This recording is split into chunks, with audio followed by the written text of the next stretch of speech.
Hi, I'm GM Matthew Sadler. And I am WIM Natasha Regan. Today's game is an exceptional game in the French Tarrasch, played by neural net engine Stoofvlees against Ethereal in TCEC Series 17. During the game, Matthew tweeted the opening moves, and Nigel Short responded, "Well, I'm not going to play the French anymore. I'm going to stick to 1e5.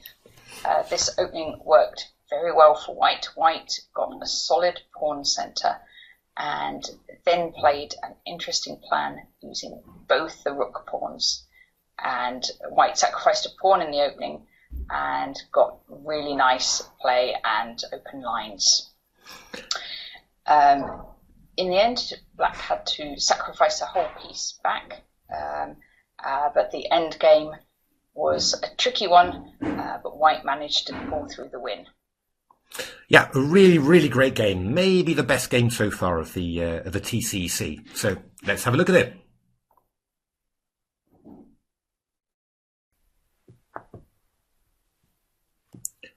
Okay, let's start off. And the game started with a 1d4, actually. 2e4, back into a French there. And so this is the French Tarrasch for white. These moves are specified by the TCEC book. Knight f6 is perhaps the main variation. Well, the traditional main variation, although I think it's a little bit less popular nowadays. Bishop d3, c5, c3, knight c6, knight f3. These are all very normal moves. And actually we follow one of the main lines in this variation where black plays 8g6. And that's the end of the moves specified by TCEC. That's right. So it's it feels a little bit odd to if you're a French player to put the dark square bishop on the long diagonal where it's just looking at actually just a very strong wall of pawns from white. But it's quite logical if you look at the position. I mean, the pawn on e5 has chased away the knight from d7. Obviously, the bishop on d3 is attacking h7. So, there is some pressure against the h7 pawn. So, play g6, put your bishop on g7, you cover that angle of attack. And the bishop will also support f7 to f6, just trying to get rid of that pawn on e5. And then a later e6 to e5 break. So it's a very interesting idea. So a number of moves have been played, stuff like rook e1 or d takes c5 or even h4 actually. But what Stoofvlees plays is really very unusual and, it's a great concept. Stoofvlees decides to activate the other rook's pawn. Exactly, that that caught you by surprise, doesn't it? It's you sort of think, NN rook's pawn, but Stoofvlees goes on the queenside, which is really, really nice. So bishop g7, and now this great concept, which is b4. Black plays c takes b4, and white plays knight b3, which is another totally move that caught me completely by surprise, I have to say. I mean, this is, if you think about, what is white doing here, then it's strategy very similar to the wing gambit in the French. That's when you play something like e4, e6, d4, d5, e4, e6, knight f3, d5, e5, c5, and then b4. And the idea is simply that that black pawn on c5 is kind of the root of all black's pressure on white's position. Black's attacking the white centre, and so white's pieces are a little bit restricted. They can't sort of break free. And by playing this move b4, so even at the cost of the pawn, you're getting rid of this pawn on c5, and then afterwards with a very solid centre and some good outposts to aim at. You're just saying, well, I'm going to be fine. I'm a pawn down, but black's got no counterplay. So so basically, I'm going to have a free hand. And black takes again here with b takes c3. Then white gets a really nice position with bishop. A5 first, and then bishop a3, then blocking off that diagonal. Yeah, so the king can't castle, And yeah, and this is a sample variation from the engines actually. And I mean, it's very interesting. They just assess this position as much better for white. Black is a pawn up, but going to find it, very, very hard to get free. So yeah, no, very, very, very interesting there. It's so black decides to well, keep that pawn on b4, actually, then to keep the bishop on c1 passive, and plays a5. And after c takes b4, plays a takes b4. Black could also play knight takes b4, and that looks vaguely natural. What white can do then is actually target that knight on b4 in some ways, and b4.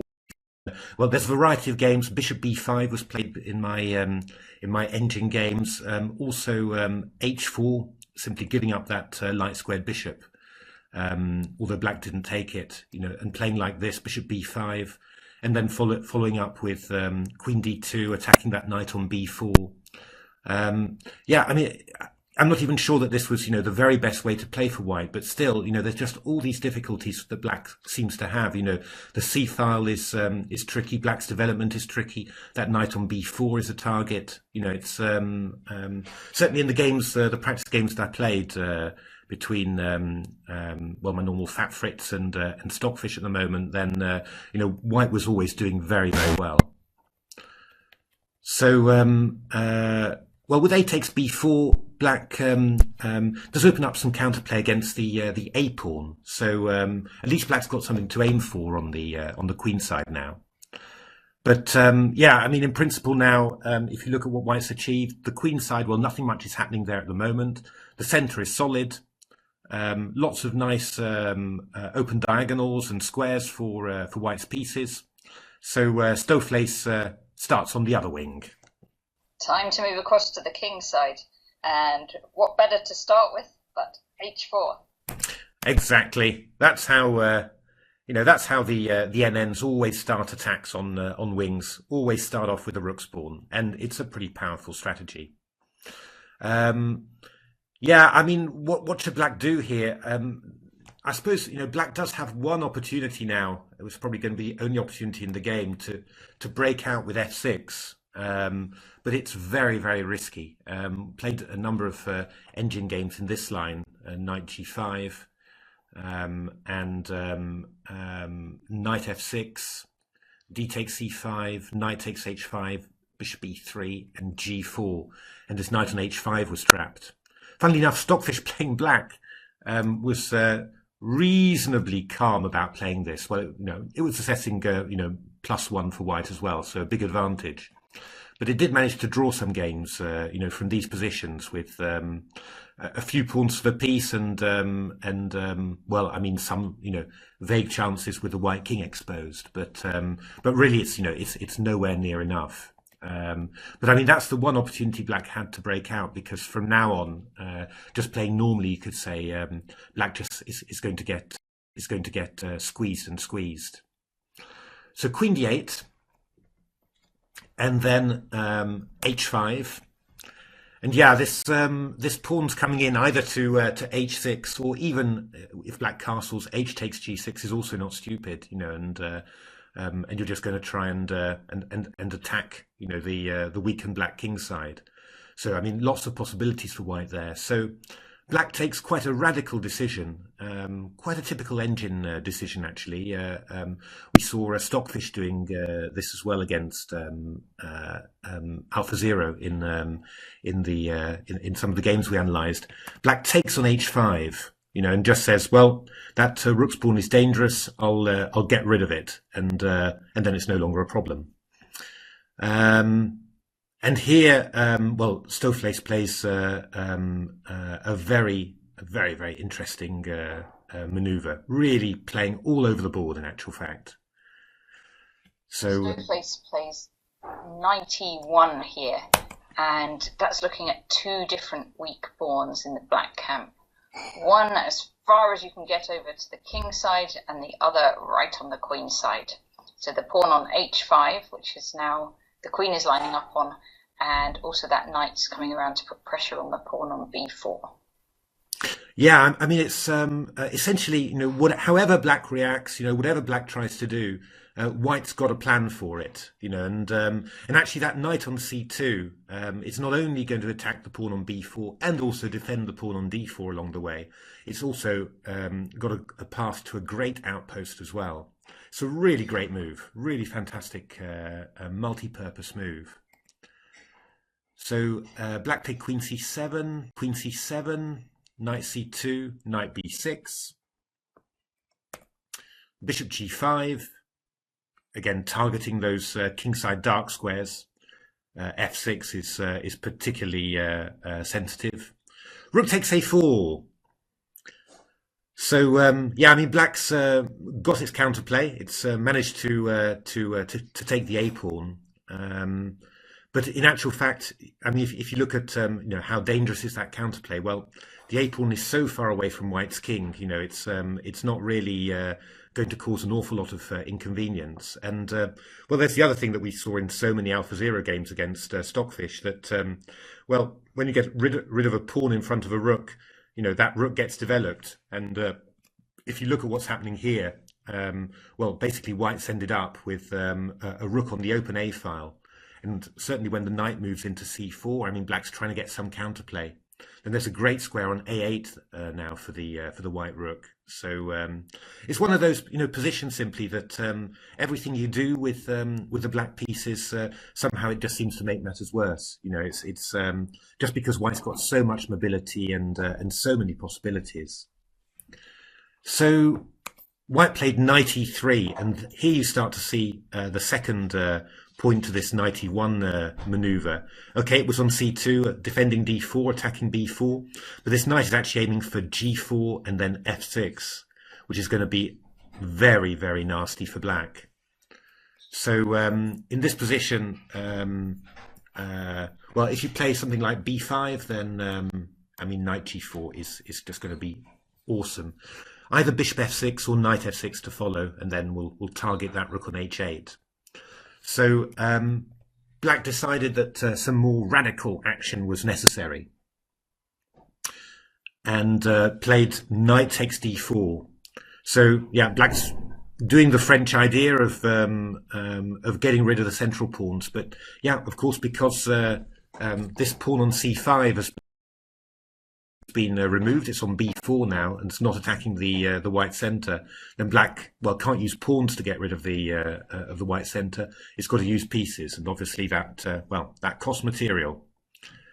So bishop c4, queen e5, takes, knight takes d4, bishop d4, check. King f8, only move. If bishop d7, then rook a8 check, of course.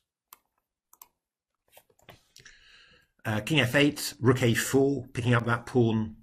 Black resists just a little moment, and then rook b4.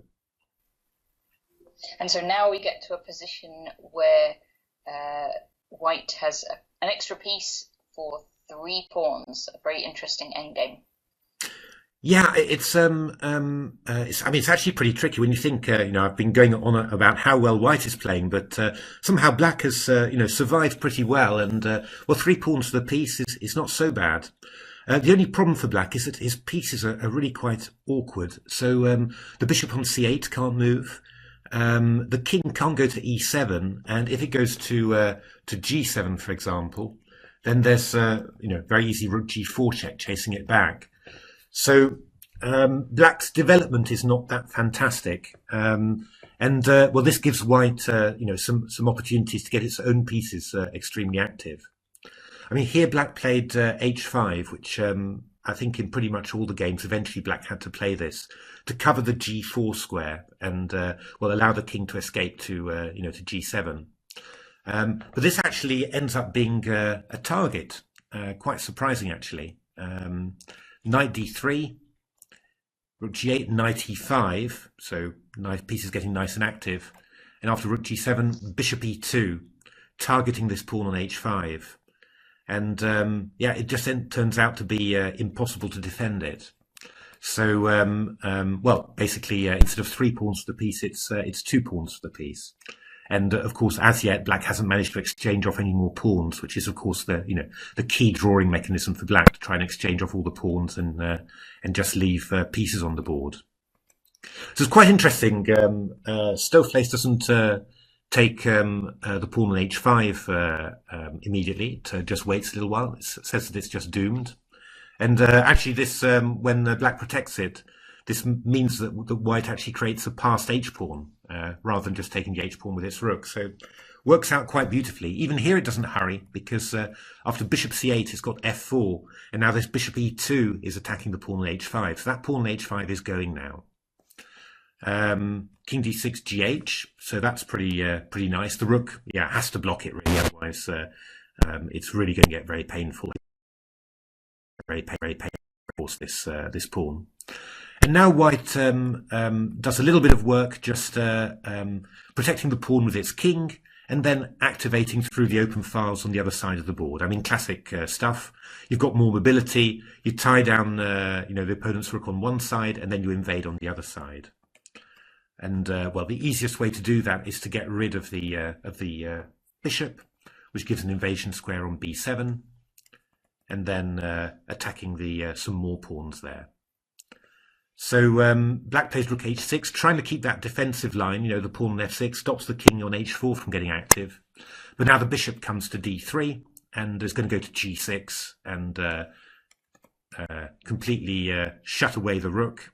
And well, black, after rook takes f6, king c7 actually resigned. I think both engines said that it was +10 for white, so I think the automatic resignation kicked in there. But white's obviously winning very easily. King g5, and then the h-pawn is going to queen.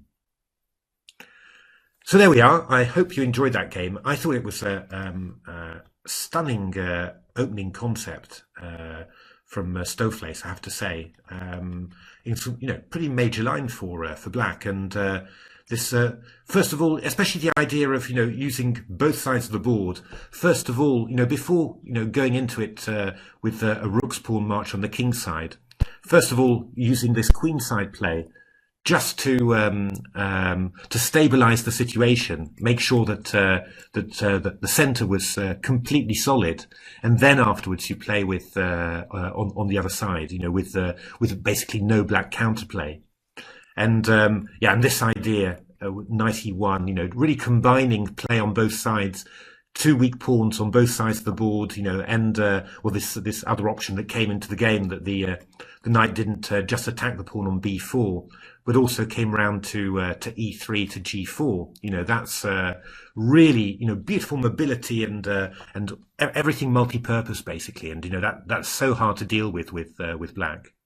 And it was also interesting to see, this moment that well, black captures this pawn. That's the queenside counterplay, and in the end, it's white using those open lines on the queenside to its own advantage. So yeah, I mean, really fantastic game, and yeah, as I said, Stoofvlees has been really a very entertaining engine. It's had maybe one or two bad games and also a blunder or something like that, but its winning games have been really very impressive. So, well, hope you enjoyed that. Just remains for us to say that if you haven't subscribed to our channel yet, then do subscribe, and you'll be notified of all our new videos that are planned. Exactly. And yeah, if you haven't looked at Game Changer, our book,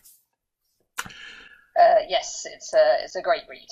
It is a great read. So yeah, do take a look at it. It's it really is. And if you're interested in fantastic chess and also in computer chess, then it really is extremely interesting to read, I think. But anyway, we've got a lot more videos planned, more planned on the TCEC with some great games coming up. So well, keep on watching, and thanks for watching this one. Thank you for watching.